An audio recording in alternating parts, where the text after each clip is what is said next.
up to the eclipse, and most certainly we'll talk about in the coming days as well. So exciting time, and really one of those things that you'll remember it and talk about it, and experience that a little bit with my student, outside with Morgan talking about it, and just seeing that through the eyes of a student was really special and unique, and seeing the wonderment. It's not often we get to bring science to life and make it real, and kids get to see that, but today was certainly one of those days. So it's a good day for education in general. As we head into the agenda here, a few items I do want to touch on.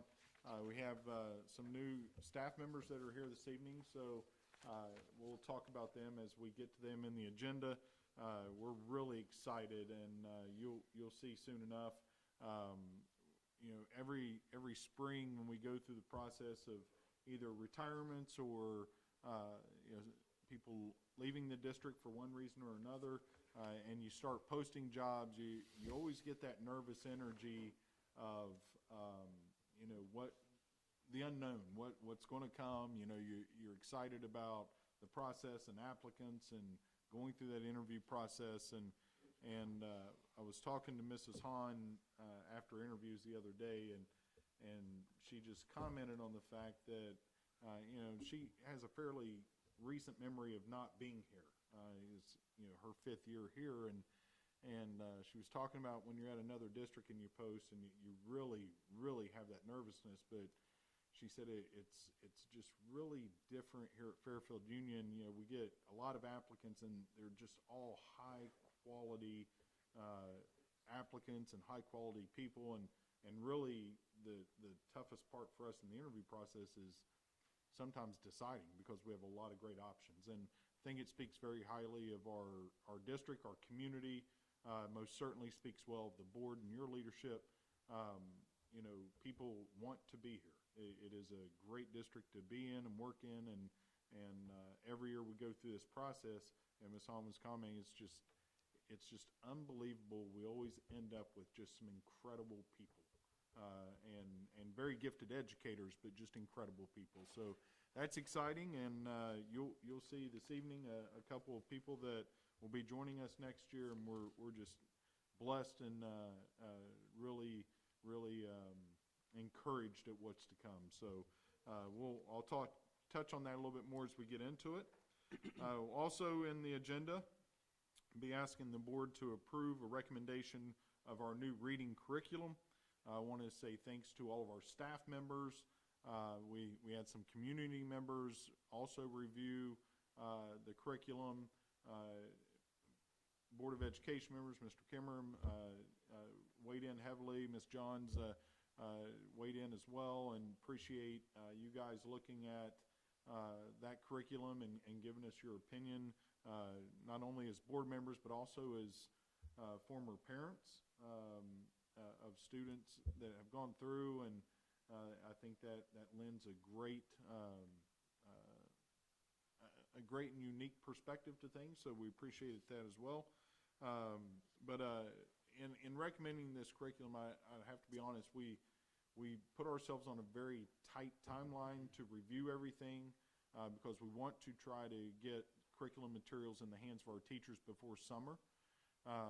The state originally, the guidance was we need to have this curriculum approved and in place during the 24-25 school year.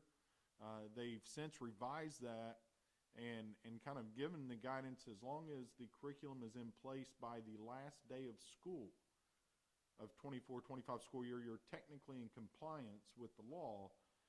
However, we wanted to take the stance of, if we're going to bring on new curriculum, then we want to do it now. We want to start the school year with the new curriculum instead of changing halfway through or putting off for basically an entire year. If this is really good, solid curriculum and it's going to help kids grow, then we want to be very aggressive with this process. And so when I went to Ms. Schilling, who kind of spearheaded this process and gave her the timeline I would like to follow, she was a little nervous because it was super aggressive, but in typical Edie Schilling fashion, she got organized quickly, got vendors on board, got materials in for people to review, and she really just did an incredible job of spearheading that process. Our instructional coaches were amazing as well in sitting down and talking through the curriculum with teachers, explaining things, setting in on meetings with vendors that showed the curriculum and how it could work. And then ultimately the feedback we got from our staff was just critical. I mean, the staff's going to be who's in the trenches implementing, and ultimately how they felt was really key. And,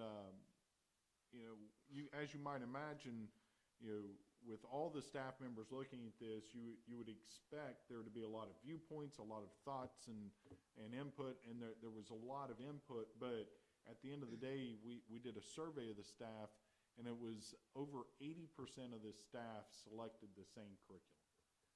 That's an incredible number. So you'll see on the agenda that we will be recommending Amplify CKLA. And again, just want to say thank you to everyone who went through the process of helping us look into all of the curriculum and come up with what we felt was best for our needs. You also see a recommendation to change some job descriptions.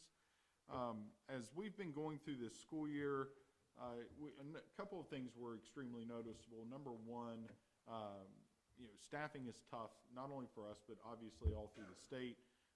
Some of the areas where it's extremely hard for us are in our classified positions, namely maintenance, custodial work, in our kitchens, bus drivers. So we'll start with just a huge thank you to all of those staff members that have put in extra hours, worked overtime, just to make sure that things function correctly. And,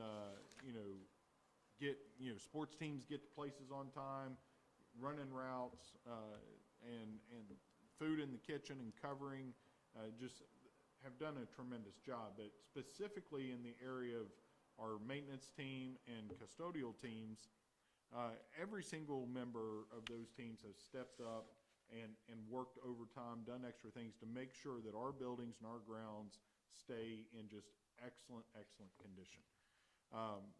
Along those lines, when we're seeing a lack of subs, we need to have some flexibility in how we use our staff and being able to move people around if somebody's out, some of those type of things. So what we're proposing for the board's consideration is a restructuring. We would basically be eliminating the job title of custodian. Our janitors, custodians go way above and beyond just what people normally think of as a custodial position. They help maintain our buildings. They help maintain the grounds. They truly are a branch of the maintenance department. They're doing immediate repairs when they can. If it's bigger, then obviously they call in Matt Smith and his team. But what we would like to restructure to is bring all of those jobs under the umbrella of maintenance. Matt Smith would become the director of maintenance. That'd be a classified, non-licensed administrative position. Sorry, couldn't think of the word there for a second. That would put Matt on a salary, and he already goes above and beyond and works so many extra hours. So really, it's just acknowledging the work he's already done. And then we would bring all the other positions into alignment under Matt, so there's a clear hierarchy of leadership, and there's that creates room for growth for people if they bring on extra certifications. Also brings salaries into a better alignment for the work that they're doing. Also, I think there's just a sense of pride there that you're doing more than just cleaning. It truly is one of the most critical jobs in this district, making sure our buildings are in great shape so that we can do our thing educating kids. So transferring everybody into the maintenance department and adjusting those job titles is what that recommendation is with the job descriptions. Can go into those more when we get to that on the agenda if you have questions, but wanted to put that out there. Also, just wanted to say thank you to Travis Markwood and the Lancaster County Fairfield County Chamber of Commerce for hosting the State of Schools for the county. I was asked to present this year, and it was just a great day to learn about things happening in our schools in the county. They just did a tremendous job running the event, and just wanted to say thank you to Travis and the Chamber for having me that day. I do have a recording of the State of Schools, and I'll be sending that out in the monthly memo that should be out here in the next day. So people can take a look at that if they would like to. Also on the agenda is a first reading of the program of studies for the high school. Wanted to bring that in as a first reading just so board members had a chance to look at it. If you have any thoughts, questions, concerns, you can email me before the 22nd and we can address any concerns you might have. Do want to point out one specific piece of the program of studies that is a change that I really feel like board members need to weigh in on.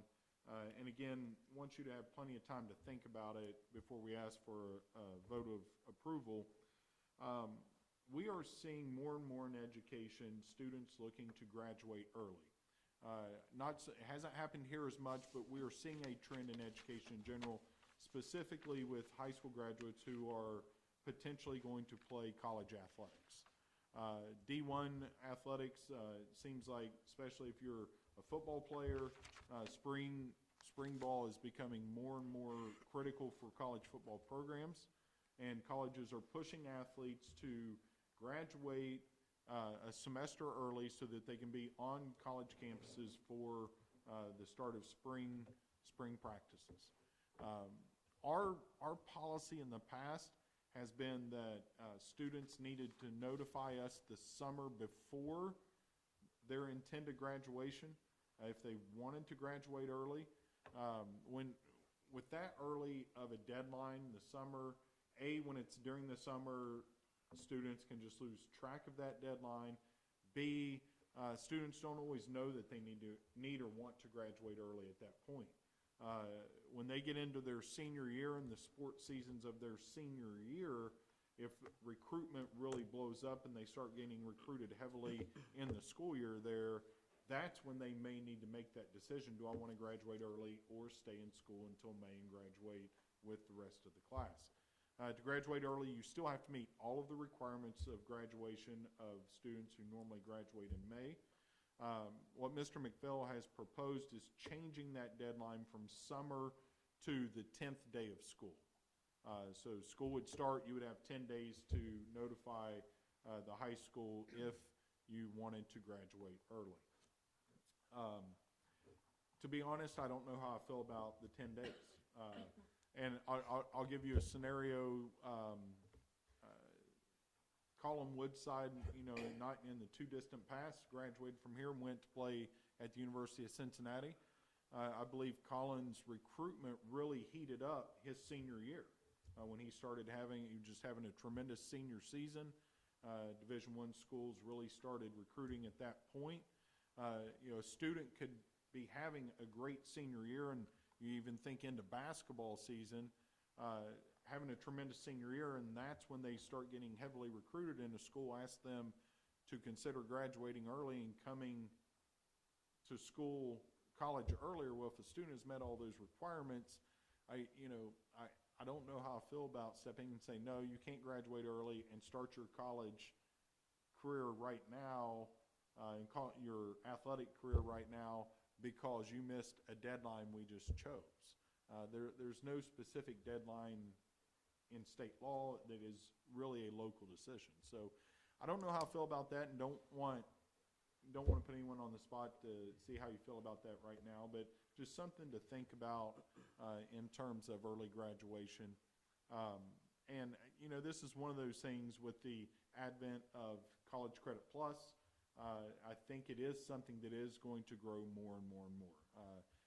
If students are on their way and have earned a bunch of college credits and they're ready to graduate and they want to leave a semester early, or theoretically they could be done with all of their credits by the end of junior year if they wanted to leave then, I just don't know what our stance should be in terms of standing in the way of a student choosing to do so. So just putting that out there for you to think about. Again, we'll bring the program of studies to the board for approval on April 22nd. But that was one item that I really would love some feedback on between now and the 22nd. So that's out there. Also, I put this on my list of updates, but I really want to put Mr. DiStadio on the spot and let him talk about this. Purple Star designation for our schools. Mr. DiStadio, in conjunction with other staff members, over the past year and a half, going on 2 years, has worked incredibly hard to earn this designation as Purple Star Schools at Fairfield Union. So, Mr. DiStadio, if you wouldn't mind talking about that, the process, and then where we are. Last year we had the high school and the middle school earn Purple Star designation, and so this year we're working on our elementary schools. So if you could give an update on that, I appreciate it. Absolutely. So it's my pleasure to announce that for the second year in a row, we have 2 new buildings in the district that have earned the state-recognized Purple Star Award. For those of you that are new to this process, the Purple Star designation started in Ohio and it's spread across the United States. Of the 3,600, roughly 3,600 schools in the state of Ohio, only about 500 schools have earned this award. What this entails is putting forth a plan that you propose to the state of Ohio that shows that we are building supports within our school district to make sure that we're not only recognizing military families and students, but making sure that we educate our students about the importance of the military for everything that the U.S. and our country, and really helping the students realize the incredible sacrifice and struggles that a lot of these families are going through to help protect our country and give us everything that we know. This process starts in the fall. We work in conjunction with building principals, and I want to thank Mr. Knott and Mrs. Tokars, along with Lindsay Badgley and Chris Minoski.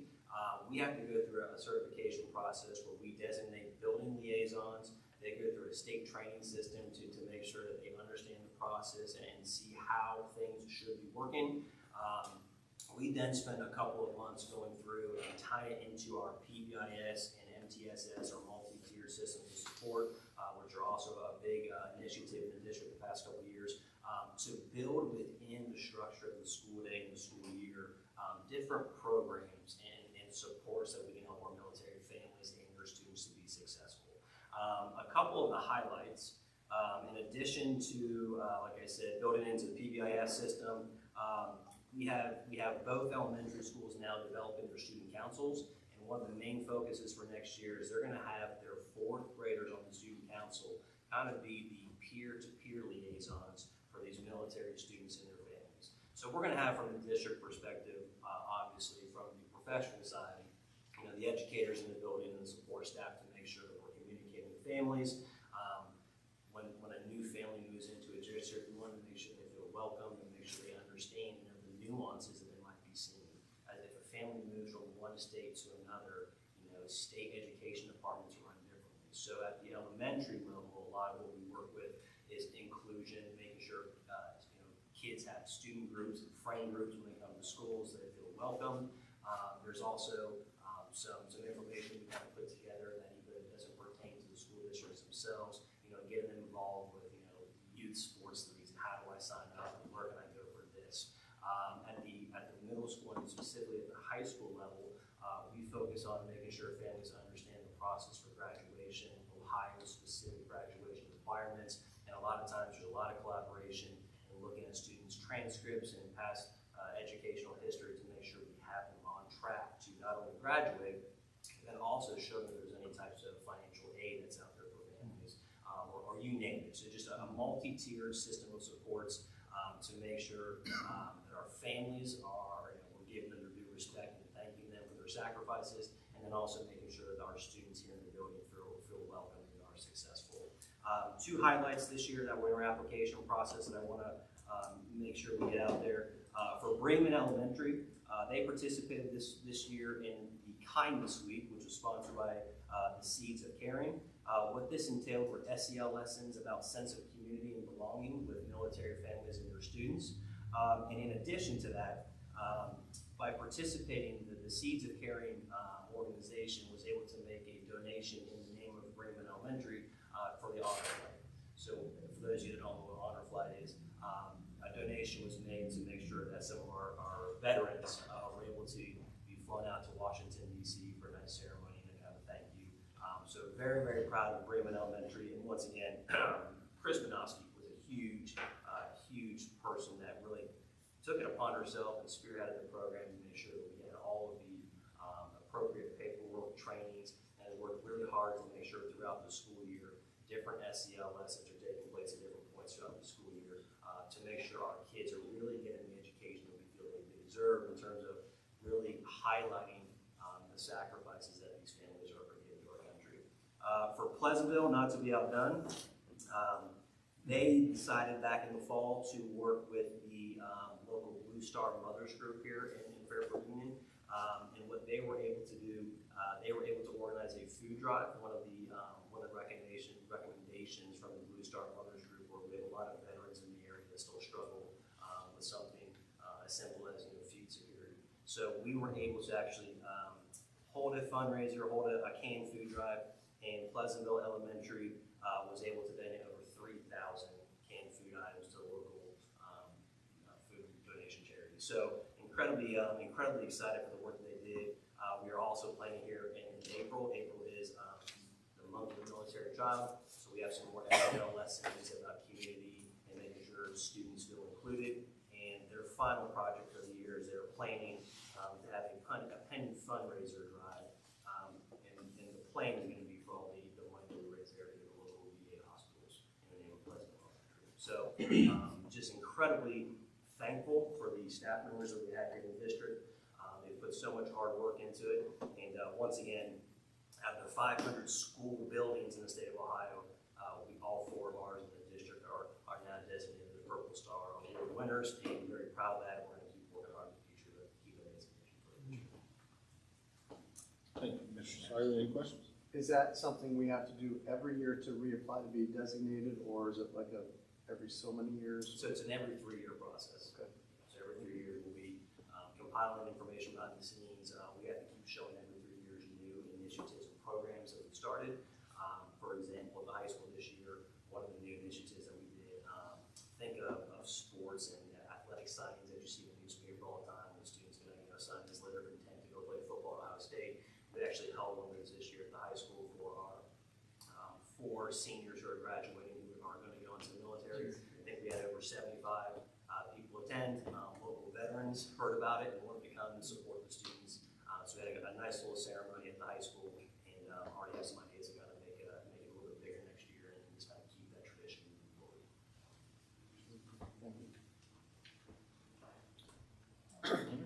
Thank you, Mr. DeStine. Appreciate it. Couple more things, and then I'll turn it over. First, I want to say thank you to the Pleasantville PTO and the staff at Pleasantville. They hosted their annual carnival Saturday night, and it was incredible as usual. Just amazing work by those groups, and every year you just ask yourself, like, how are they going to top this next year? And then the next year rolls around, and lo and behold, they top it. So just great work by them. Really appreciate that. Also want to give a shout out, say thank you to Mr. Schaffner and his team. Our last couple board meetings, they've incorporated a 2-camera system, and have heard from community members that they are enjoying that, and that they like being able to join in on the board meetings, and having the 2 cameras definitely makes it a little bit more user-friendly to watch and hear the comments being made. So thank you to Mr. Schaffner and his team for that. Also, this will be coming up more and more, but wanted to get it on your radars now. Tuesday, May 14th is our annual music gala. That'll be at the high school we will have, the gala starts at 7 o'clock. Prior to the gala, we'll have a small gathering for our Hall of Fame. Our Hall of Fame recognition happens during the gala for the Music Hall of Fame. We're going to start this year a new process of having a dinner for whoever we're honoring and recognizing. That'll start at 5:30. Board members be more than welcome to join us that evening at 5:30 for the dinner. The gala at 7. Want to say thank you to Mr. Kitchen, Mr. Gregory, Mr. Savage, Ms. Burnworth. Those 4 teachers, along with Mr. McPhail and Mr. Schaefer, have really worked hard behind the scenes to kind of organize our Hall of Fame process a little better, and they have put together a committee that will run the Hall of Fame from now on, and they've worked on bylaws that they'll follow, and we'll get an application that's already on the website, but we'll have applications available at the gala and other music events that community members can nominate someone for the Music Hall of Fame. So we're really wanting to organize that and structure it a little bit better than what we have in the past. So I wanted to say thank you to all of them. And the committee chose this year, we're actually not going to induct anyone into the Hall of Fame. However, we are going to honor a 4th person for a Lifetime Achievement Award. As of today, the first person that got a Lifetime Achievement Award was Mr. Dupler. And then Mr. Trocchia and Mr. Furbush have also been recognized for a Lifetime Achievement Award. And the 4th member will be Dr. Paul Young. So thought that was a great selection by the committee. And so they didn't want to give someone that designation and also have a Hall of Fame, because they just didn't want it to take away from either person. So our whole focus will be on Dr. Paul Young May 14th, and I think that'll be an incredible thing. The community will obviously be welcomed at the gala starting at 7 o'clock in the Robert Trocchia Performing Arts Center at the high school. So that'll be a great evening for us to recognize our senior students and underclassmen students, but then also to give Dr. Young just a tip of the cap that evening and recognize him. And then the last thing I have for this evening, the timing is everything in life at times, and Chris Turner has been trying to get to a board meeting for a while, but he has been just being the great educator that he is. He's taking care of students, and his schedule is crazy because of the amount of work that he does for students. And earlier this evening, we were talking about, you get into the hiring season and you're just always curious of what's going to happen and how things are going to go. And as Ms. Hahn pointed out, it somehow it always turns out for the better for Fairfield Union. We always end up with great people and high quality educators that come here, and Mr. Turner is no exception to that.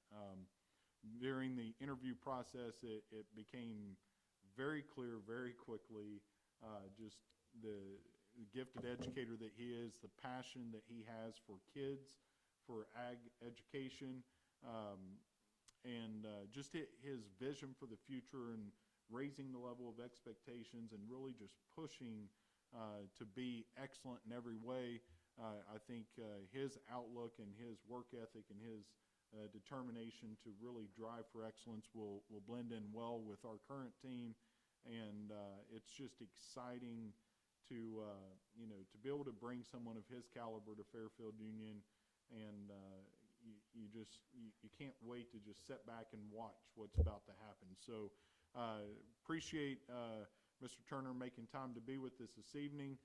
We approved him at a couple board meetings ago, but wanted to give board members a chance to officially welcome him, shake hands, and Mr. Turner, just wanted to say thank you for being here. Anything you'd like to say? I'd like to take time to say thank you for this opportunity. I'm excited to be a part of the Falcon home again. I was a 2002 graduate from Fairfield Union. It's good to come home, so to speak. And it's good to hear the community outreach, and I've been welcomed by many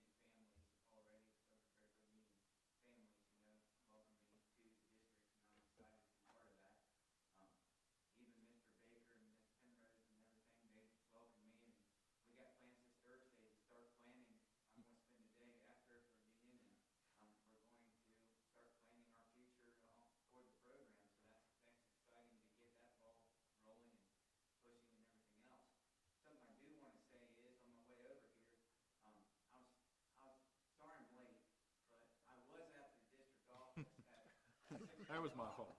That's my fault. The last conversation I had, was the board meetings we have at the district office. And I'm used to, at my present location, that all of our board meetings are always at the district office, no matter what. But on my way over here, I was sitting there thinking to myself, you know, that the board right now, for them to switch to districts, locations and everything, shows their love and their passion for their school. They're willing to step outside of their boundary zones of the district office and move from one location and see that place and see what the good is happening in each of their buildings, not just the district office. So I applaud you guys for that. That's exciting to see, and exciting to see that your love for the community and your school system. So I'm happy to be on the board. I'm happy to be part of the Fairfield Union Falcons, and hopefully we can push the bar to where it needs to go in the next level, so I'm excited. Good to see everyone. Mr. Turner, if you wouldn't mind coming forward, love to shake hands.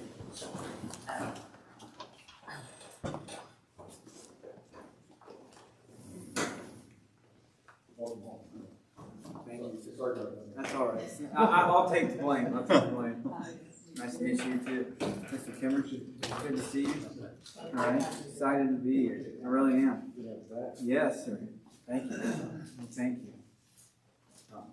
And then one more. Thank you. Appreciate everyone. Mr. Turner, you're welcome to stay for the rest of the meeting, but if you want to slip out and head home, that's fine too. Okay, I'm probably going to, but again, thank you everybody for this opportunity. And remember, one of the conversations that I had during my interview and with the superintendent and the principals and Mr. Sadio is we're all family and we're only a phone call away. And I'd like to have that personal communication. So if anything ever comes across your radar that you need to speak to me about, don't hesitate. I'm only a phone call away. All right. Thank you for the opportunity. Thank you, appreciate it. Thank you. Thank you, Mr. Turner.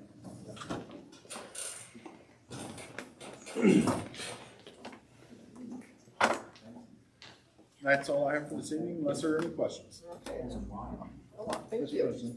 President, just a small comment. In backing up to the county state of the school address that the Lancaster Chamber of Commerce put on, Mr. Smeltzer and I attended that, and Mr. Belleville mentioned, and I just want to say how proud we were, Mr. Smeltzer and I were, of Mr. Belleville speaking of Fairfield Union Schools. The presentation was of high standard, and he spoke of our buildings, our elementary buildings, our middle school and our high school. And then as he's speaking, that thought come into my mind that high standard goes to our administrators and our staff as well. And as he's speaking, and there was many people from the business world, and the accounting was there, and the insight that Mr. Belleville presented was extremely prideful to be a part of Fairfield Union Schools as we sat there and he give the insight to the county, and so it was just an honor, and I appreciated Mr. Belleville speaking what he did. Definitely the best presentation out of the three. I know Mike Carter was there, one of our executive team members, and he texted me how nice a job he did too, so nicely done. Appreciate it. Thank you.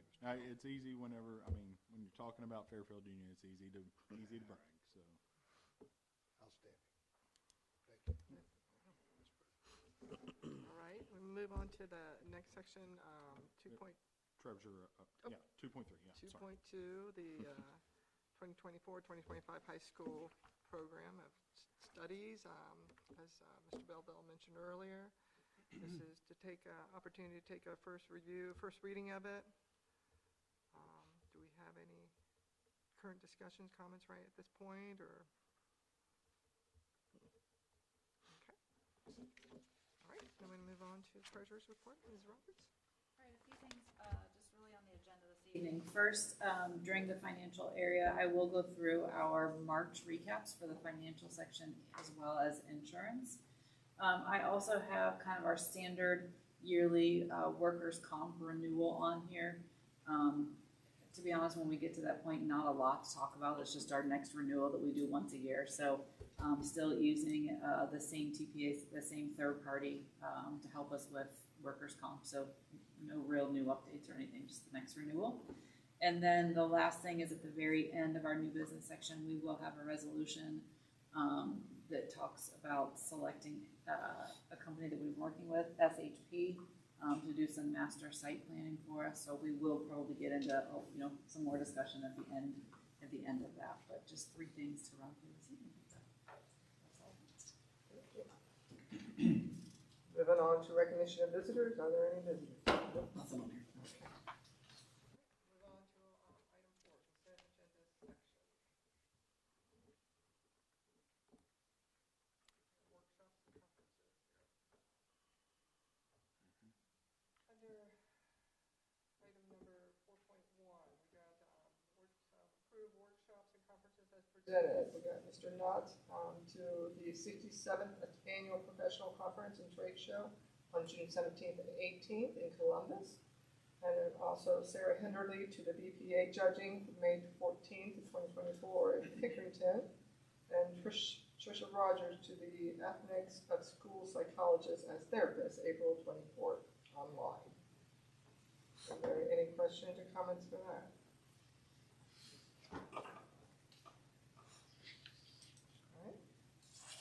Moving on to financial items. Okay, the first I'm going to go through our financial recap for the month of March. At this point, we are 75% of the way through our fiscal year, so it's crazy to start thinking that we're already starting to kind of, stop the year, wrap down the year, start some of our year-end processes. So when we look at this, we really should have about 75% of our expenses, 75% of our revenues at this point are really, we're starting to wrap things up. So overall, for the month of March, we have received a total of $23.7 million compared to 22% to last year. This is up 7%. You'll see the majority of this is coming out of property and income taxes. Our property tax is up 6%. However, it did come in slightly under forecast. And this is one that we have now received all of our revenue for taxes at this point. So I am about $144,000 under what I forecasted. With income tax, we do have one more payment. So you'll see we're pretty much right on forecast at this point. We are basically flat. I have forecast up 1%, so we should be right on the forecast. Within state grants, we have received $9.1 million compared to $8.4 last year. We are up 8%. And then other revenue, I've talked about this every month. You can see we have a big increase in our other revenue. The biggest increase, and I keep saying this, is in our interest. We already have $870,000 in interest this year versus $563,000 for the total year last year. At the beginning of this year, I was actually estimating that we would have a little around $870,000. So we've actually already hit my estimate for the year in interest, which is really good. Really happy to see that. I will say that the next few years, I am projecting the interest to come down a little bit. While we still have a lot of cash invested, just based on the market, I will expect that to come down a little bit. But so far, we've received that $870,000 so far. So happy to see that. Within expenditures, we have spent $18.2 million compared to $18.7 million last year. However, again, I feel like a broken record sometimes saying this, we have not transferred any money out of general fund. We will be doing that obviously in the next few months before we wrap up the year. Overall, within salaries, we're at $10.4 million compared to $9.7 million last year. It's up 7%, but right on forecast. Benefits is at 4.4 versus just over $4 million last year. Purchase services are almost 1.9 versus 1.8 last year. Up until this month, we had seen a few areas that were, kind of the main drivers of those and some shifts in some payments. However, at this point, we have actually just seen slight increases now across the board. So there's not one main area that's driving this. It's just, just increases like we've seen in all other areas. However, in supplies, that is still being driven by two things. So supplies were at just over $1 million versus about $700,000 last year. This was due to the budgeted purchase of the Science and Social Studies curriculum that we purchased actually at the very, very beginning of this fiscal year. That purchase was made in July. And then also just some of the band uniforms that we also did at the beginning of the school year. We already talked about our transfers out. So all of that being said, our cash balance for the end of March is at 22.8 million versus 18.3 million. I do have us forecasted to transfer about $5 million out of the general fund by the end of the year. That will go, a little bit of that would go into debt retirement, but the balance would go into our permanent improvement and some of our capital funds. So we still are on track to transfer probably about $5 million. That being said, I will be presenting our next 5-year forecast May 20th during that board meeting, after the state of schools during the board meeting. So we'll continue to go through that. But as of right now, I am looking us to still come in and transfer about $5 million next year. Any questions on the financial portion? Okay, I'll jump over to insurance. Starting with health insurance, our revenue is about 3.7 million versus 3.4 million last year. Expenditures are at 3.2 versus 2.8 last year. The one thing, this is going to kind of sound a little bit backwards, we have been trending in claims. Our claims have been about 20% higher than last year. We're starting to see that level out a little bit. We're about 15% higher, so happy to see that come down. We had a really good month of March within our insurance claims. While 15% obviously is still higher, I'm happy to see it come down than the plus 20. We are still $478,000 to the good within health insurance for the year. So we are sitting at just under 3.8 million compared to 3 million at this point in time last year. So happy to see that. I know we've talked a lot about how much claims are up. Happy to see them starting to come down, and then obviously to still have $478,000 to the good is still, I feel that we still have a strong health insurance plan. Dental insurance is very similar. Revenue is very similar to last year at 167,000 versus 161 last year. Our expenditures here are also up. Our claims are up 10% to last year. However, we ended the month at $218,000 compared to 230. I've always said we need to hover just a little over 200,000, so still happy to see that. But we are about $7,000 to the negative this year in dental insurance. But keep in mind, we have been holding premiums, so overall, still really happy with these numbers, even though we've seen an increase in claims. Any questions on insurance? Okay. The only other item I have within 4.2 financial items is we do have one donation. We have a donation of $250 to the Land Lab by the David Rolls family. And as always, very appreciative of that. You can always say that the Land Lab and the buildings in the district always happy and very appreciative to have those donations. Any questions on any of the three financial areas? That's all I have. Thank you, Ms. Roberts. Can I get a motion to approve the consent agenda items as recommended by the superintendent and treasurer? So moved. Smelter, approved, I'll make the motion. I will second. Sorry, did you say you I will second? second. Okay, sorry. Mr. Smelter. Yes. Mrs. Conrad Dangmeister. Yes. Mr. Hoffman. Yes. Mrs. Johns. Yes. Mr. Kimmer. Yes. Motion passes. Moving on to the business section. 5.1, motion to approve a 1-year contract for Ellie Deal as grade 8 English language arts teacher, B column, step 1 on the teacher salary schedule, beginning on 2024-2025 school year. Yeah, it was just, we were just talking about hiring and, formally introduce Mr. Turner to the board. I am beyond excited to introduce the next two people to you.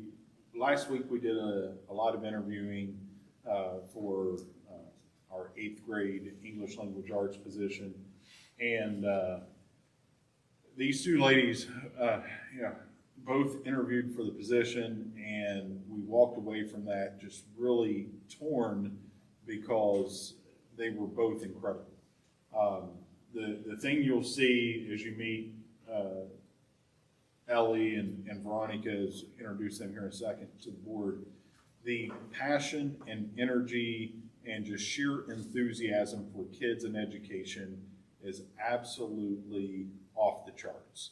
When you sit and talk to these two individuals, like you just start like bouncing in your seat. You're ready to run through a wall because their energy and their excitement is palpable. You can just feel how energized they are and how ready they are to jump into a classroom and get going.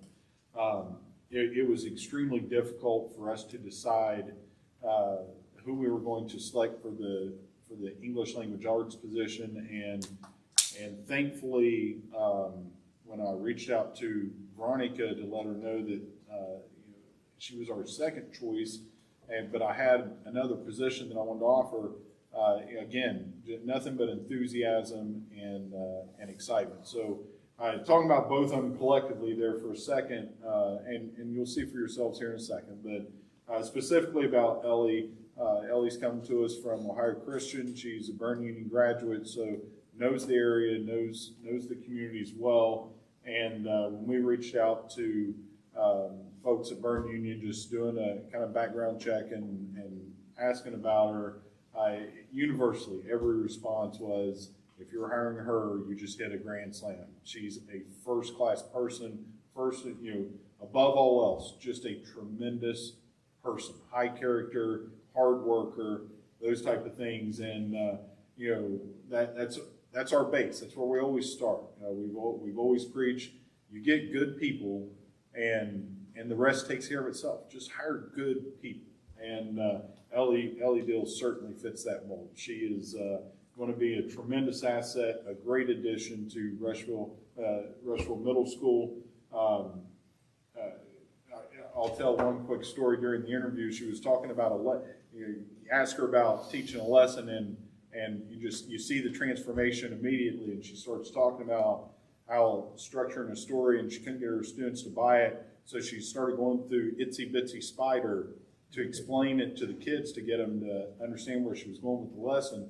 And as she's talking about this, you're sitting there in this interview, and like you're just all right, I'll start taking notes here, because now like we were into the lesson right now, and it's that energy, excitement, it's that ability to relate to kids that was just incredibly exciting for us. So really excited to recommend her for the position, and just want to say welcome to the Fairfield Union. Anything you'd like to say?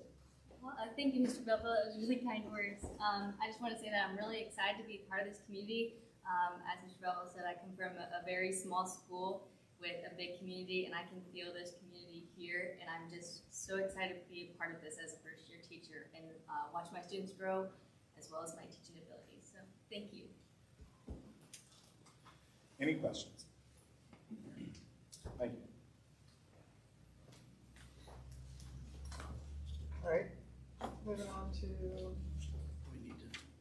a motion to approve the one-year contract for Ellie Deal. So moved. John's making motions, maybe someone to second?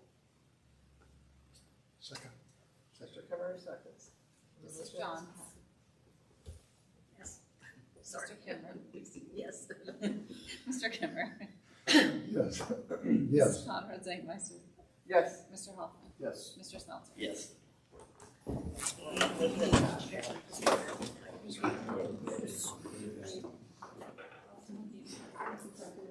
Thank you. Congratulations. You come here, you can't go back to Bermuda. Thank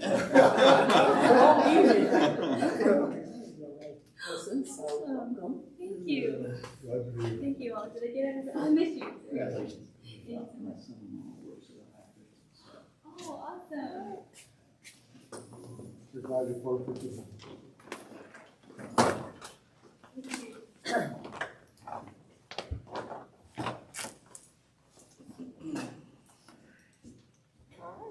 move on.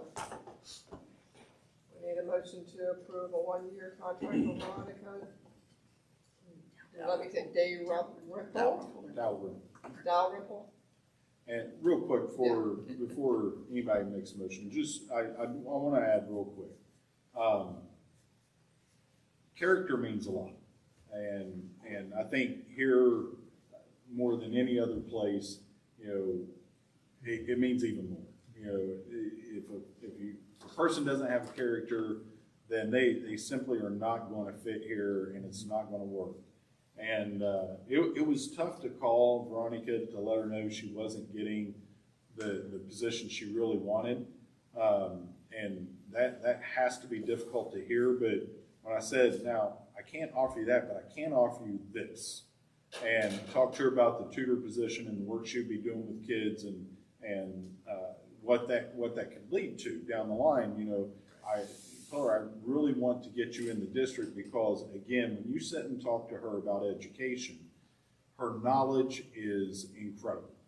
She's coming to us from Marietta College, and the last two people we hired from Marietta were the Turkowskis, Zach and Kelsey, and that has turned out pretty well for us.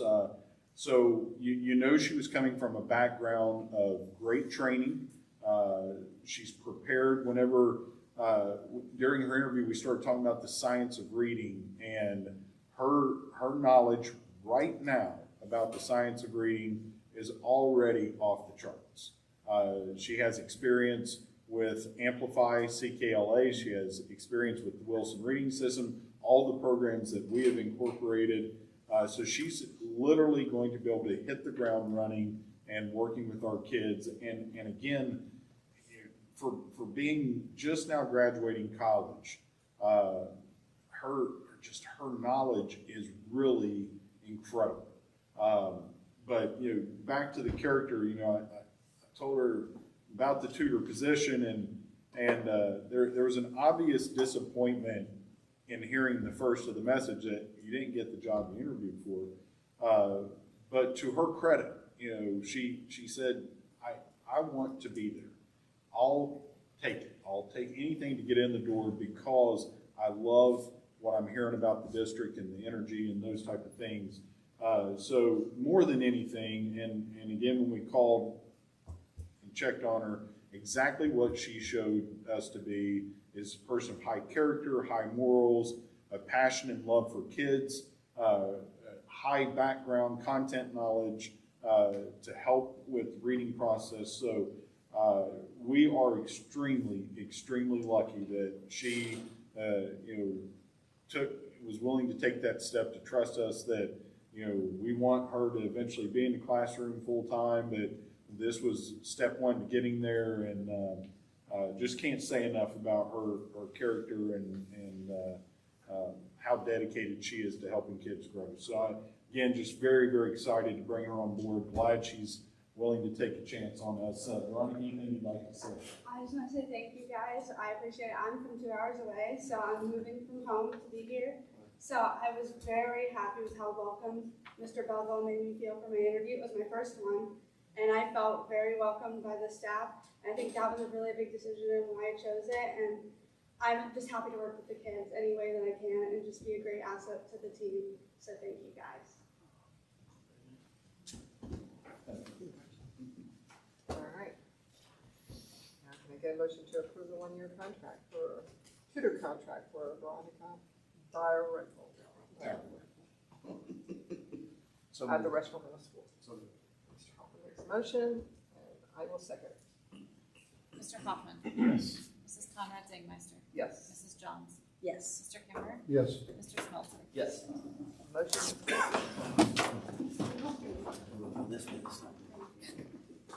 So we can make them. Oh, forgot. Wait a minute. Same deal. Can't move back home. I'm excited. Thank you. Thank you. Thank you again for being here.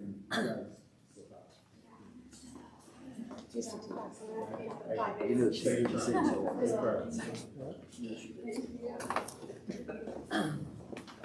But that's okay.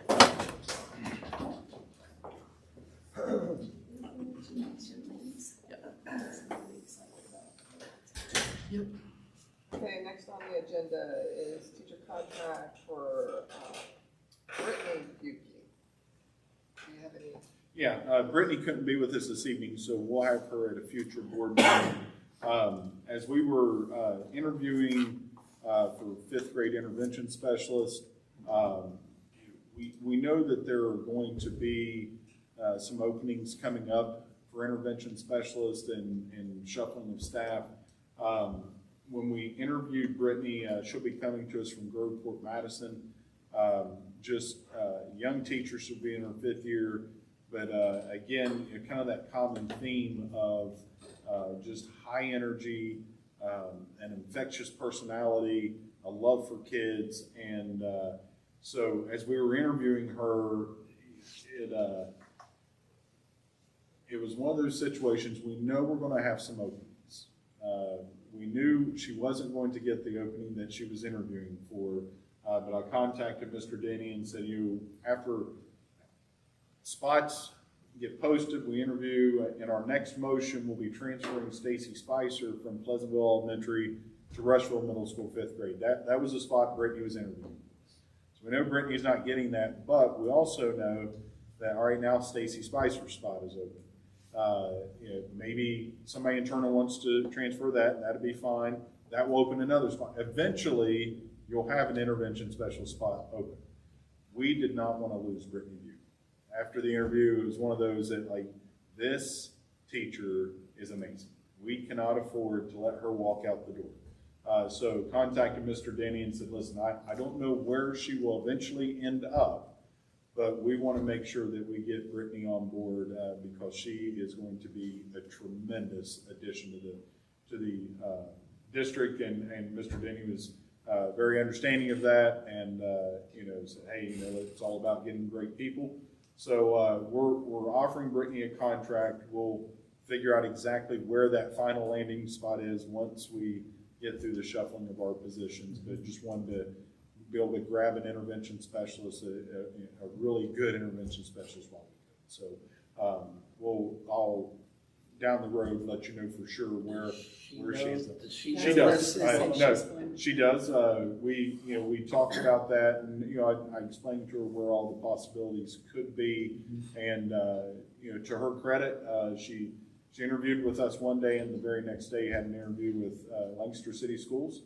And I had a conversation with her, and again, it's kind of one of those high character type of deals that she's like, I really like what I'm seeing in your district. She goes, I want to be there, so I'll take the contract, and wherever I end up, that's where I end up. So really encouraged. Again, just a great attitude. Does tremendous work in the classroom from what references have told us. So. We're excited to bring her on board.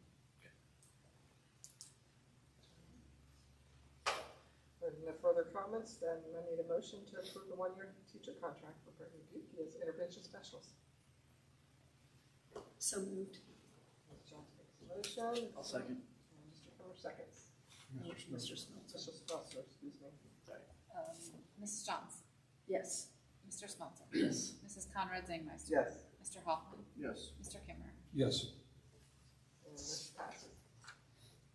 Moving on to the next item on the agenda, the motion to approve the transfer of Stacy Spicer from Pleasantville Elementary Intervention Specialist to the Rushville Middle School Intervention Specialist position, starting the school year 2024 to 2025, as Mr. Belville had mentioned earlier.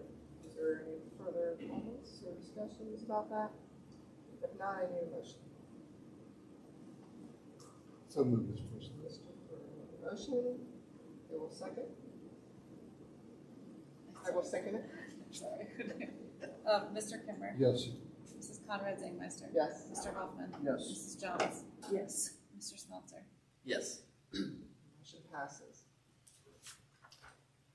Moving on to 5.5, motion to approve the resignation of Alicia Caudle as Pleasantville Elementary kindergarten teacher, effective the end of 2023-2024 school year. Yeah, do want to say thank you to Ms. Cottle for everything she's done.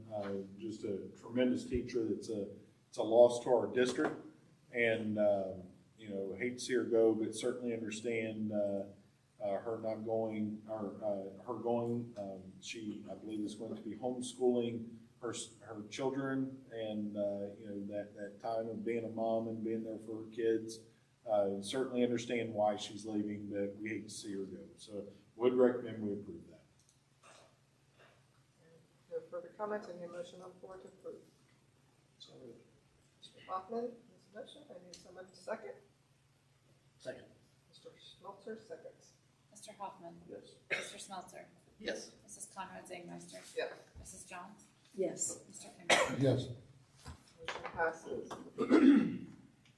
Next, 5.6, personnel service supplemental contracts. There's motion to approve the personnel service, personnel and supplemental contracts as presented.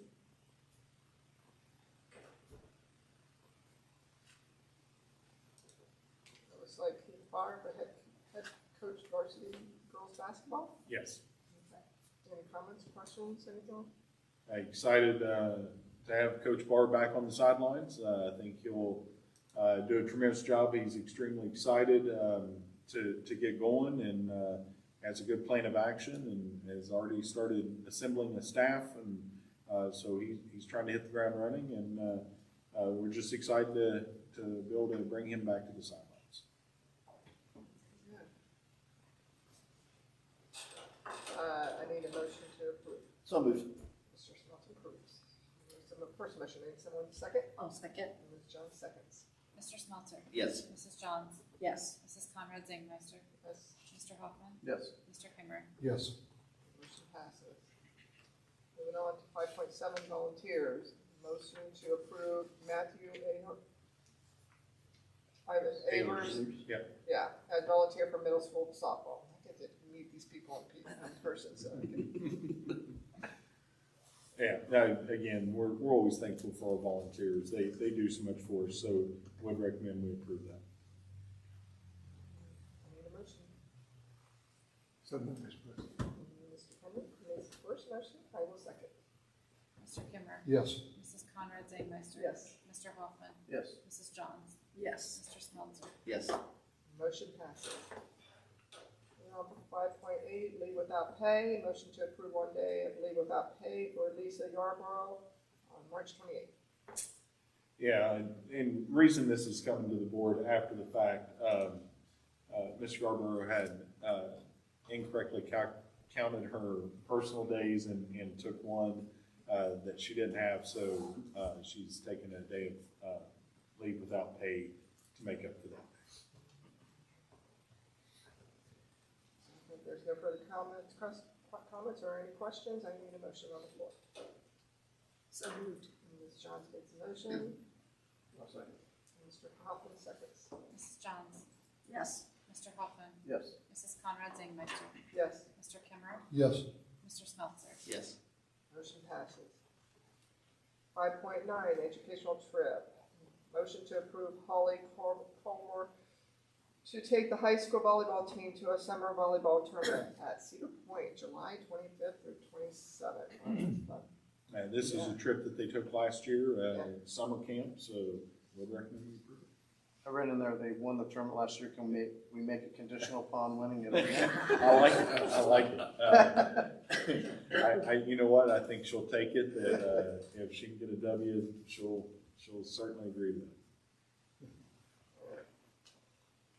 No other comments, any motion on the floor? So moved. Mr. Smeltzer makes a motion, I will second it. Mr. Smeltzer. Yes. Mrs. Conrad Zangmeister. Yes, Mr. Hoffman. Yes. Mrs. Johns. Yes. Mr. Kimmer. Yes. motion passes. Moving on to 5.10, educational trip. Motion to approve Holly Colmore to take the high school volleyball team to the High University Team Camp, July 15th, 16th, and 17th. So it'll be a busy July month for them. Coach Culver does an incredible job with that program, and a lot of hard work and effort put into it. We do have Christian Thompson that will be, she's committed to Ohio University, so chance to get the team down to OU and around her college coaches as well. So be a good opportunity.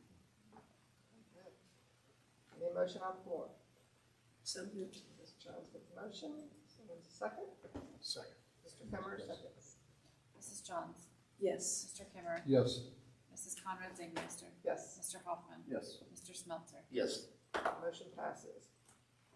5.11, educational trip. Motion to approve James Miller to take the 7th and 8th grade students to Jamestown, Yorktown, Williamsburg, and Monticello to visit the historical areas and museums October 17th, 18th, and 19th.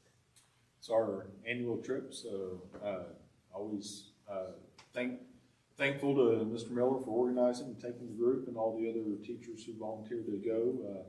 That's a long 3 days for the staff, herding the cats and keeping everybody in line, so would recommend we approve it. Any comments? Any comments? Any motion on the floor? So, Mr. Hoffman makes a motion. Need someone to second? Mr. Smeltzer seconds. Mr. Hoffman. yes. Mr. Smeltzer. Yes. Mrs. Conrad Zangmeister. Yes. Mrs. Johns. Yes. Mr. Kimmer. Yes. Motion passes. 5.12, new reading curriculum. Motion to approve the adoption of Amplify CKLA grades K through 5 and Amplify ELA grades 6 through 8 as a new curriculum that aligns in the science of reading, to the science of reading. This will fulfill the required adoption of a new curriculum to meet Ohio law. Do you want any further comments? I've already talked about it a little bit. I'm just asking, because trying to learn these acronyms, CKLA, I assume language arts, what's the CK? Core knowledge. Wow, there you go, thank you. Did you say that earlier? No, I did not. Pretty good, Kevin, that's. Well, he has signed this. ELA's essential engagement, lesson learning, and assessments. Mr. Kimmer, anything you'd like to say about the curriculum? I know you spend a lot of time watching those videos and things. Yeah, it was, at first it seemed overwhelming to listen in on. It was encouraging to see the staff, the coaches all engaged like they were. And as Mr. Belvin mentioned, Mrs. Schilling's leadership role, it stood out to me as well as I watched I like the digital and printable part of the CKLA and ELA, and also like that they're able to do some testing, that their testing or their scoring, their grades can be computed right away, and so they can go back to them the very next day, and the teacher then can move on with her work instead of having to go home and grade 200 papers. And ELA is a lot of grading too. It's very. so that was that jumped out at me as well, and I like the support that CKLA and ELA has offered, and there was a book in there. Tina might have noticed, Venus Gauge, or they're really intrigued me to want to read this book now. So it actually pulled me in as well. So as you can tell there as well. And so tremendous challenge ahead of them though. But I'm like Mr. Belleville, let's get on board. Let's get on board. And it was awesome. And so hats off to that. It kind of surprised one of the coaches, Amanda Baller, when I seen her at the musical. I said, gosh, I've been looking at that CKLA, that core knowledge language arts. She goes, you're looking at that? And I said, well, yeah. And anyhow, I'm so glad we have the coaches. I'm so glad we have those coaches, Aaron Lowridge, Stephanie King, and Amanda Barr. Just hats off to this district that we have that for our staff, and yeah, they're going to have to. We're going to have to get after it with this because this program is a good program. But yeah, thanks for allowing the comments. Appreciate it. I didn't want to put her on the spot, but as a former teacher, I was just going to ask our board member here what if she wanted to give 8 thoughts. Well, it's the most important thing. I mean, if you don't have a good reading curriculum, you're not going to have a good any other kind of curriculum. So, and I just watched for what the other teachers were asking, because that's the name of the game. I know when I was the teacher and was asked to evaluate the materials and stuff, really, like Mr. Belleville said, they're the ones that are in the trenches, but they all had great questions as far as,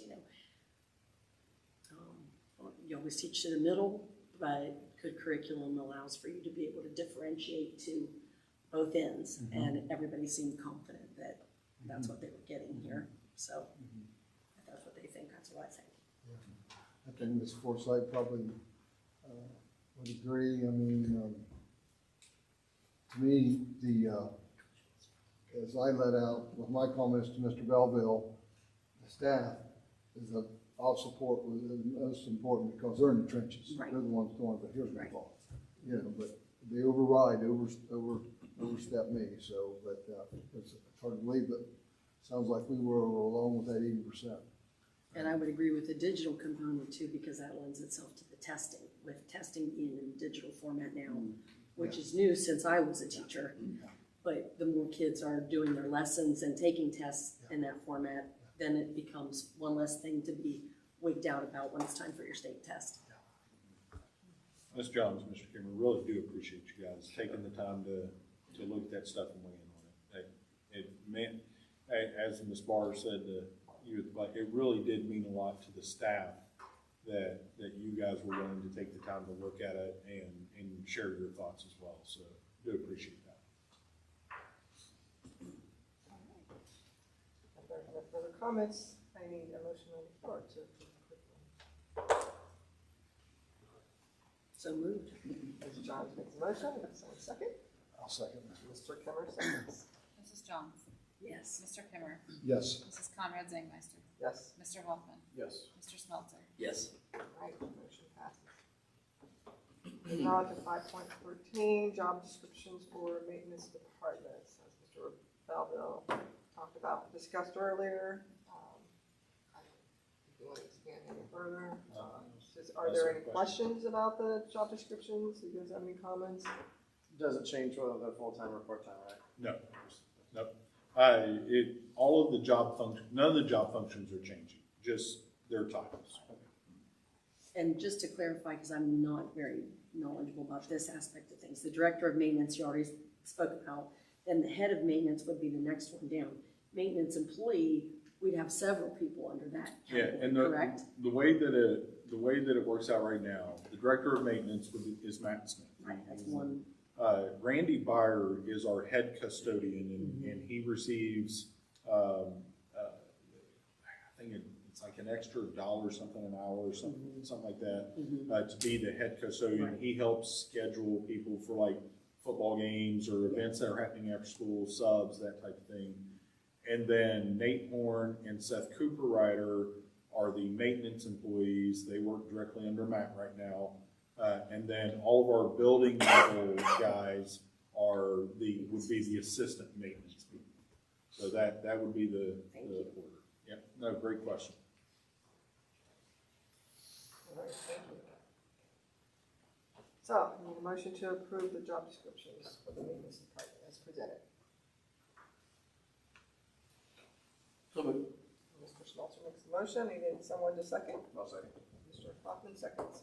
Mr. Smeltzer. Yes. Mr. Hoffman. Yes. Mrs. Conrad Zangmeister. Yes. Mrs. Johns. Yes. Mr. Kimmer. Yes. Motion passes. Moving on to 5.14, 2024-2025 salary schedules. Do we need a motion to approve the salary schedules and rates for 2024-2025? Do we have any comments here? No, I think, Ms. Roberts? these, basically, they're reflective of the union agreement, that was passed, last board meeting, last month. Yeah. And then also of the changes within maintenance. So overall, I think, we walked through everything. Competitively, I think that we're really happy with where they're sitting within the county, within amongst other districts. She get mad at me for saying, but kudos to Ms. Roberts. A lot of time, effort, and energy goes into putting this together because she not only looks at trends just internally and what's our teachers' agreement, but she also studied every school district around us, similar school districts, not necessarily right around us, but a little bit further out, but still the same type of makeup as far as demographics, tax base, student numbers, that type of thing. So really puts a lot of time, effort, and energy into all right, what do we need to do to make sure our salaries are competitive with other schools, with private industry? You know, this year we lost, I think, 4 staff members to Intel, a couple of bus drivers, a cook, you know. So, I mean, you know, there's a lot of research that goes into this and a lot of hours behind the scenes that people don't see. So I do want to compliment and thank Ms. Roberts for all the time that went into this. I would concur with her. I think the changes we've made really put us in the most competitive position that we can be in and still stay within our means. But I think some really positive changes.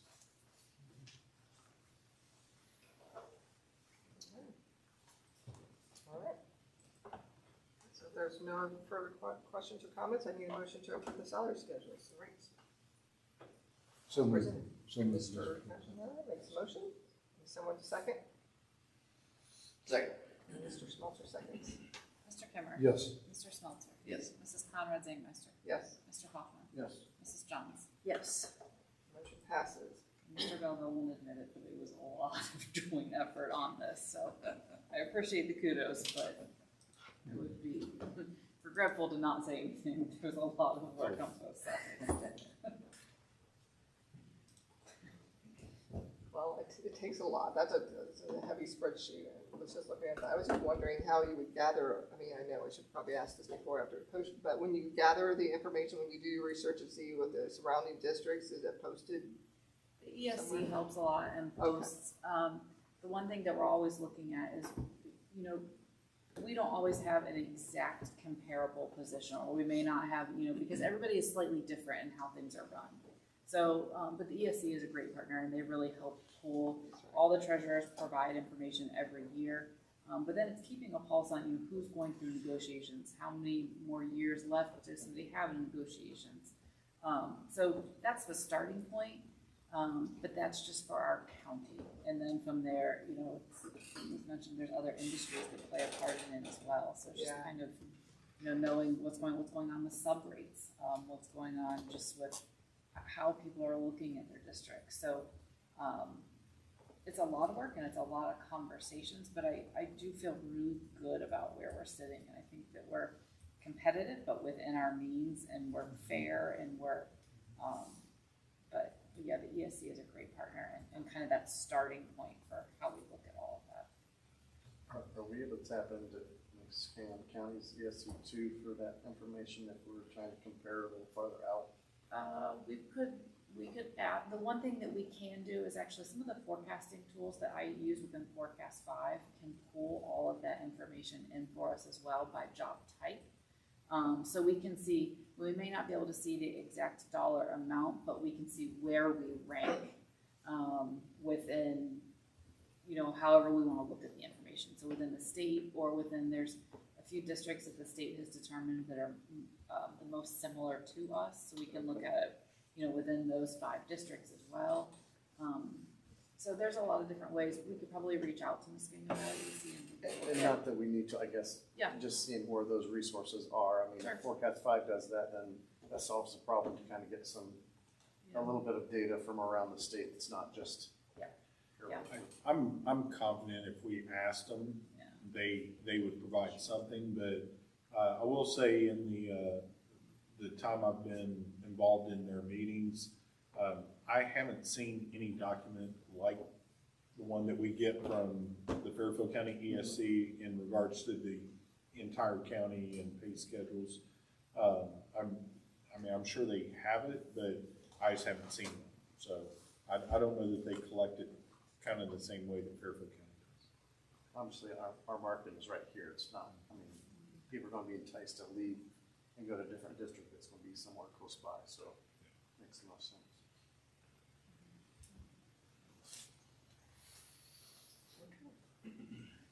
Moving on to 5.15, WC renewal and rate approval for services beginning September 1st, 2024. No real updates unless there's any questions. This is just our yearly workers' comp. So I need a motion to approve the renewal and rates for the BWC services with Sedgwick beginning contract year September 1st, 2024. policy year, January 1st, 2025. So moved, Mr. President. Mr. Kimmer makes the motion, and someone to second? Oh, second. Ms. John seconds. Mr. Kimmer, Yes. Mrs. Jones, Yes. Mrs. Conrad Zangmeister, Yes, Mr. Hoffman, Yes. Mr. Smeltzer. Yes. motion passes. 5.16, it's resolution for 2024-002, motion to approve the resolution 2024-002, selecting the SHPs and authorizing negotiations of the agreement for design professional services for facility improvements project. Do we have what we talked about, discuss about that? You want to go first? Sure. So we've talked, we've been talking, at least the last year about, where the district is going and just kind of making sure that we are planning for the future. One of the things that we have done as a team is to really say, okay, what are we doing to make sure that we are set up in all aspects of the district? When we've come in and we looked at the forecast and we say, okay, here's where, we're setting up a capital plan. We're making sure that as our buildings age, what are we doing with our current buildings?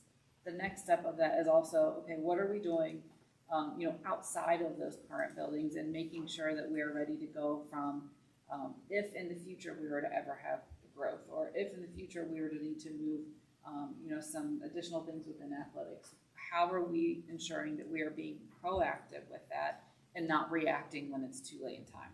So one of the things that we've done is we did put a request out to work with an architect to really look at the district, look at our campus, lay some things out and make sure that we are ready to go if and when that time is here. This is the very, very first step of that. So this step is really selecting SHP as the architect to help us work through that master plan. There will be another process later, probably next board meeting, that would approve the actual contract with SHP. This just allows us to work with them to go back and negotiate the contract up to a certain dollar figure. And then basically within that, we would be able to kind of walk away. And what we have envisioned is that we walk away from this master plan, and this is going to be very basic, but we walk away with a binder that says, okay, here's everything within the district, and here's our master plan from an architecture standpoint of where we see the district going in the future. We have had some really good kickoff meetings so far with SHP, and just making sure that we're in line, that we're on, the same terms on what we want to walk away with, what the timing is. We have reiterated time and time again that we are being proactive with this.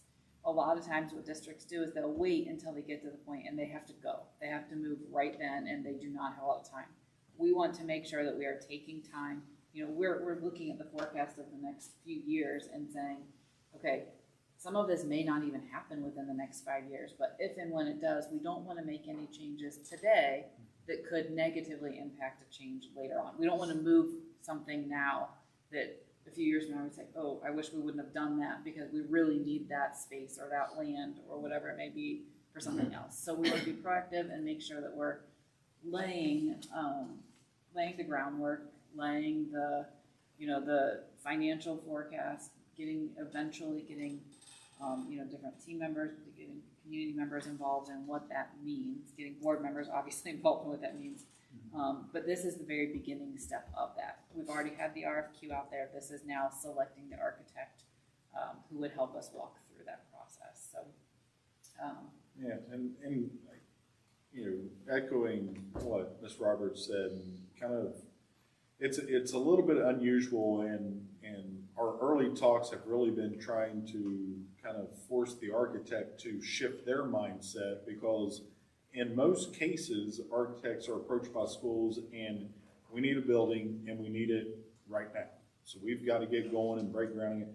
And it has served our district well in the past to really have some forward thinking, and we don't want to be in a position where we're reactionary. We want to be very proactive and want to plan ahead, because I think that allows us to do some things and not make mistakes, do it in a manner that is the most fiscally responsible.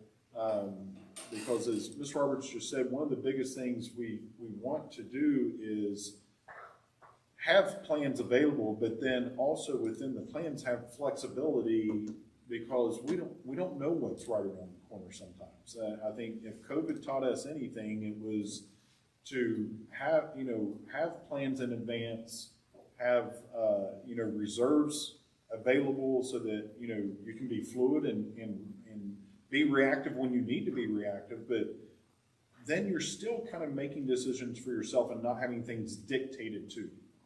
So that was really key for us, and it's been an odd dynamic trying to get the architect to shift their thinking to, hey guys, relax, we don't have to break ground on anything. We may never break ground on anything, but we want to plan as if we're going to break ground eventually.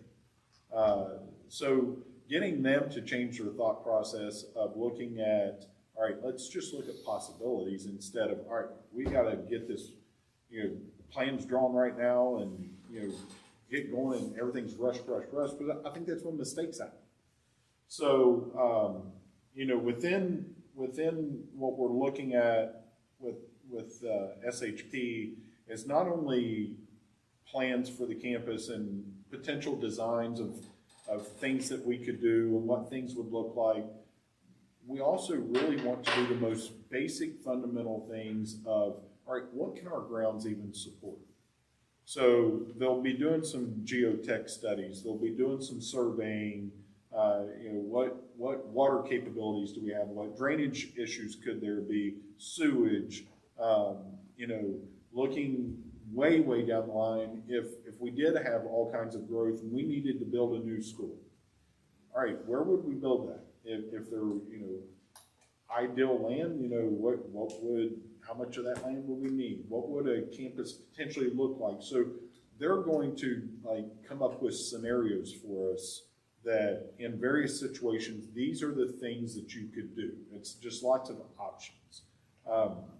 So one of the things that we've tried to stress to staff and we'll stress to community members, nothing is imminent. And I think that was a kind of a rumor that got started a little bit, is that we're breaking ground and building something like next week. And that's not the case at all. I mean, that's not to say that maybe they present something to us that we're like, wait, you know what, that's a great idea. Maybe we could do something right now. So the flexibility within the plan that we're talking about, but there are no imminent plans to do anything. We just want to make sure if and when we ever feel like we have the need to do something, or if something is presented to us that is just a good thought, good plan, good idea, that we can act on that in our time and on our schedule and have things done in a very organized manner so that it is done as efficiently as possible, as economically as possible, so on and so forth.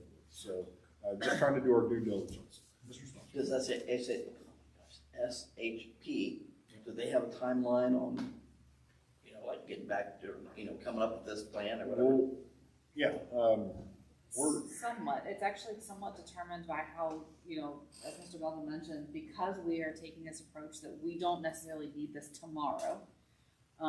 We would like to get a contract with them, within the next, well, hopefully next board meeting. And then after that, I think that we could have some of those next steps.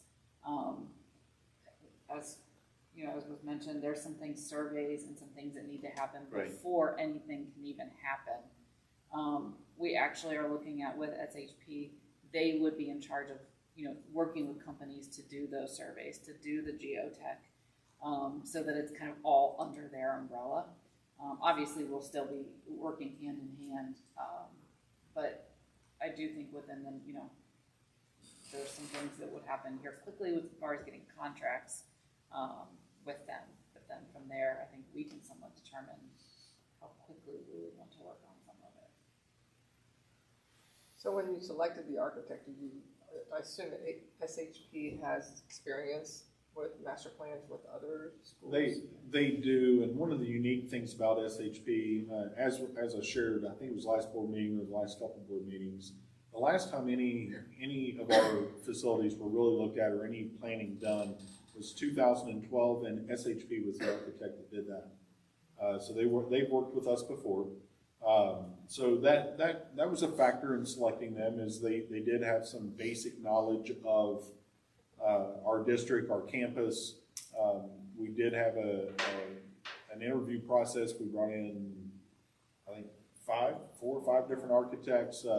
We vetted upwards of 10 different people that applied, narrowed that down, brought in 4 to interview, and then from those 4 selected SHP. So it was, you know, a very thorough process, and you know, during their interview, they presented just some, you know, kind of rough ideas of different things that, just looking at our campus from a Google map, well, you know, and looking at the 2012 site planning map that they did, and, you know, you could give us some ideas on some things that could, some possibilities that could happen, those type of things. So I think they were, for me anyway, one of the reasons that I felt good about them is with their prior knowledge, I feel like that could speed up the process if we needed to go faster. You know, we had an influx of, you know, 300 kids in the next year. If we needed to hit the gas pedal and really push and do something, I think they gave us the most flexibility to do that because they already have some prior knowledge. The other thing that we really appreciated in talking with them is, as they look at it, they're going to propose different phases to us, the things that we could do at similar times, just based on construction and just, okay, you move this or you move that, you know, and with that, they're not only going to phase it, but they're also going to give us rough estimates of the prices. And obviously, you know, there's obviously going to be inflation over the years, and all of that would impact, but at least that will help us to say, okay, you know, over the next 5-10 years, here's what we believe we're going to have, here's what we believe we're going to need, and then how does this match up with this master plan? That way we can really make sure that all sides of it go hand in hand, and that we're doing our due diligence to, you know, to not take one step without looking at the picture. So I, you know, especially from my side, I really appreciated that piece of it. Of they're the experts in that. You know, we may have something in mind, and obviously we've talked about other, you know, other districts that have done certain projects and how much those cost and what has gone into it, and all those things happen. But they're also the experts, and they know the markets, and they know, you know, just the different options, and at quick glance, they know what different things would cost. So really using their expertise to really help us kind of phase those different approaches of different things that we could group together. And it may not be, but they may group something together, and then we come back and we say, oh wait, that won't work for us. So it's just, I think it was interesting in how their knowledge can not only just give us a whole plan, but then segment it, you know, in different phases. So.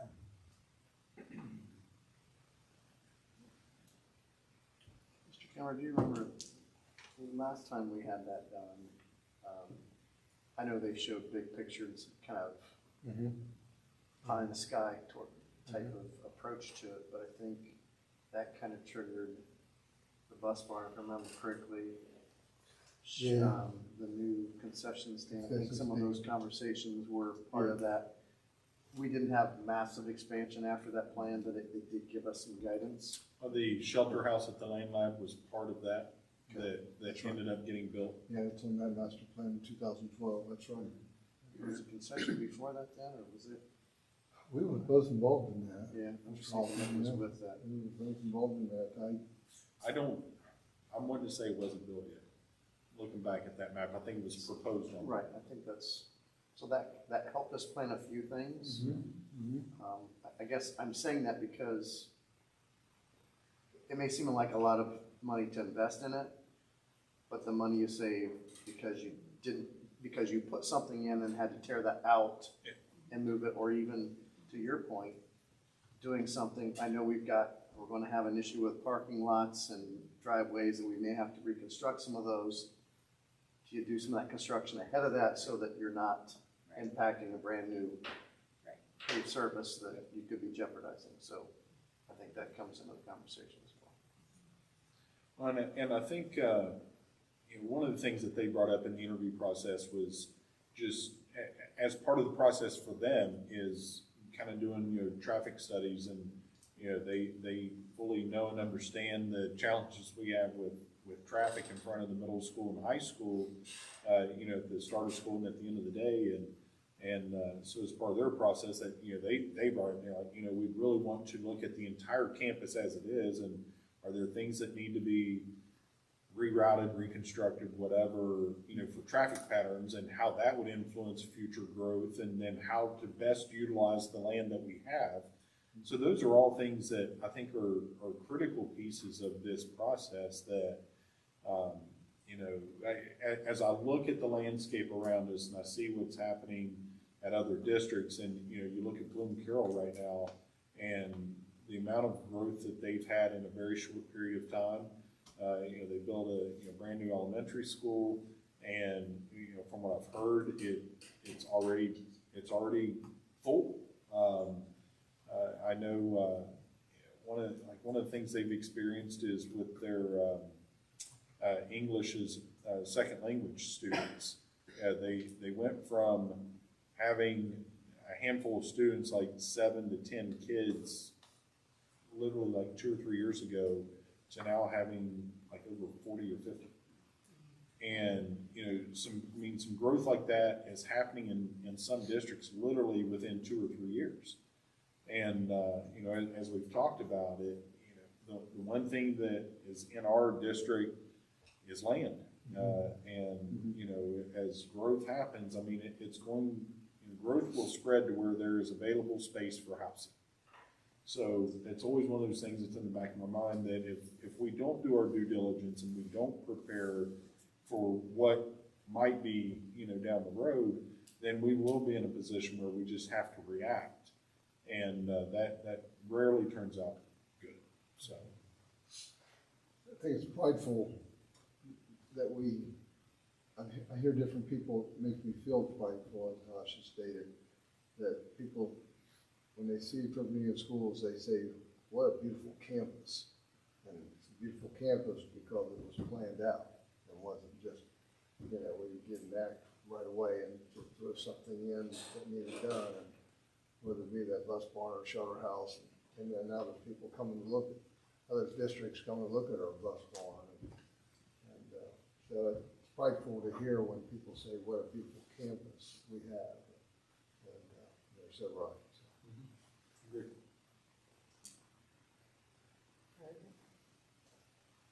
So I need a motion to approve the resolution. So moved. Mr. Slusser, motion, and someone to second? I will second. Mr. Smeltzer? Yes. Mrs. Conrad Zangmeister? Yes. Mr. Hoffman? Yes. Mrs. Johns? Yes. Mr. Kimmer? Yes. Motion passes. All right, moving on to item 6, executive session. Will there be any No action. action? No action. Okay, so I need a motion to adjourn to executive session. So moved, Mr. President. Mr. Kimmer makes a motion. Need someone to second? I'll second. Ms.